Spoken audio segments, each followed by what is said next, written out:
नमस्कार दोस्तों, मेरे चैनल में आपका फिर से स्वागत है। मुझे आशा है कि आप सभी अच्छे और स्वस्थ होंगे और आज हम एक प्रेरक कहानी के बारे में बात करेंगे जिसका नाम है संघर्ष ही जीवन है।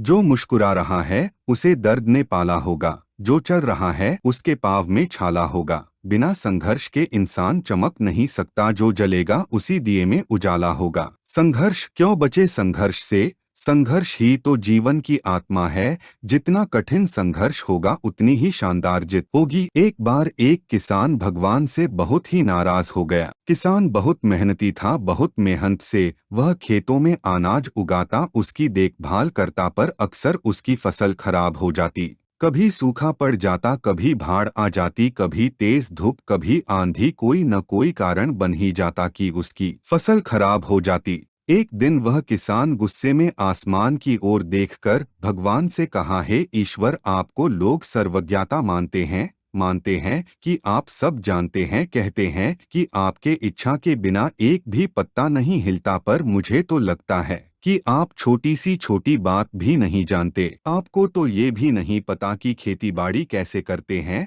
अगर आप जानते होते तो हर समय जो बाढ़, आंधी और तूफान आते हैं वो कभी नहीं आते। आप नहीं जानते कि कितना नुकसान उठाना पड़ता है हम किसानों को। यदि आप मेरे हाथ में यह शक्ति दे दे कि जैसा मैं चाहूँ वैसा मैं मौसम कर दूं, फिर आप देखना मैं अन्य के भंडार लगा दूंगा। भगवान इस किसान के तीखे वाक्य सुनकर मुस्कुरा रहे थे और वह किसान के सामने प्रकट होकर बोले, मैं आज से तुझे यह शक्ति देता हूँ कि तुम अपनी खेतों पर तुम्हारी जैसी इच्छा ही तुम वैसा मौसम कर दोगे। मैं बिल्कुल भी दखल नहीं दूंगा, तुम्हारी इच्छा से सब कुछ होगा। किसान बहुत खुश हो गया। किसान ने गेहूं की फसल अपनी खेतों में बोई। जब उसे लगा कि खेतों को धूप चाहिए तो खेतों को धूप मिले, जब पानी बरसना चाहिए तभी पानी बरसा। आंधी, तूफान, बाढ़, कुछ भी उसने अपने खेतों पर आने नहीं दिया। किसान के खेत में इस वर्ष ऐसी फसल हुई जैसी कभी नहीं हुई थी।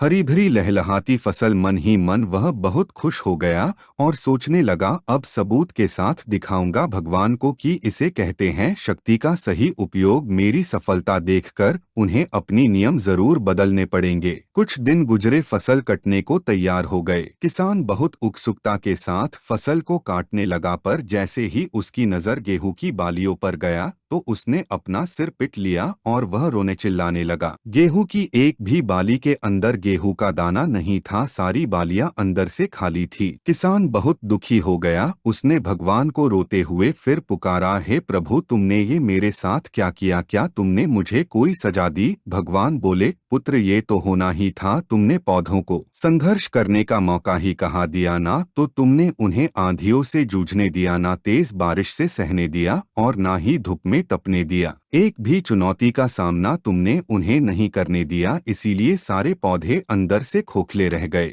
जब आंधी, तूफान, तेज बारिश और धूप पड़ती है तभी ये पौधा अपने अस्तित्व को बचाने के लिए संघर्ष करते हैं और इसी संघर्ष से एक बल पैदा होता है जिसमें शक्ति होती है, ऊर्जा होती है, और यही ऊर्जा पूर्ति तेरे गेहूं के दानों की तरह जो नहीं फूटी तूने उन्हें कठिन परिस्थितियों से गुजरने ही नहीं दिया जहां उनके अस्तित्व का जन्म होता। सारे बालियां इसीलिए खाली है, इसमें एक भी गेहूं का दाना इसलिए नहीं है क्योंकि तुमने अपने पौधों को संघर्ष कराया ही नहीं।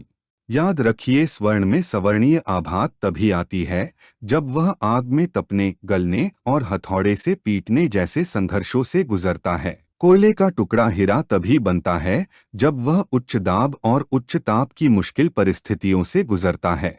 इसी तरह यदि हमारी जिंदगी में कोई संघर्ष ही ना हो, कोई चुनौती ही ना हो, तो हम भी गेहूं की बालियों की तरह खोखले रह जाएंगे, कोई अस्तित्व नहीं होगा हमारा। विपरीत परिस्थितियां, चुनौतियां, समस्याएं हमें और अधिक निखारती है। यदि जीवन में कठिन परिस्थितियां और चुनौतियां आए तो घबराना मत, बल्कि सामना करना, विश्वास करना कि आप और अधिक निखर जाओगे और अधिक मजबूत बन जाओगे। किसी ने कितना सही कहा है, जिंदगी जीना आसान नहीं होता, बिना संघर्ष कोई महान नहीं होता। जब तक ना पड़े हथौड़े की चोट तब तक पत्थर भी भगवान नहीं होता।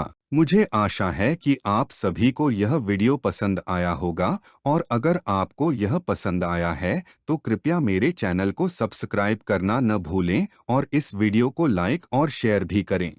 तो मैं आप सबसे मिलता हूँ अगली वीडियो में, जब तक के लिए अलविदा।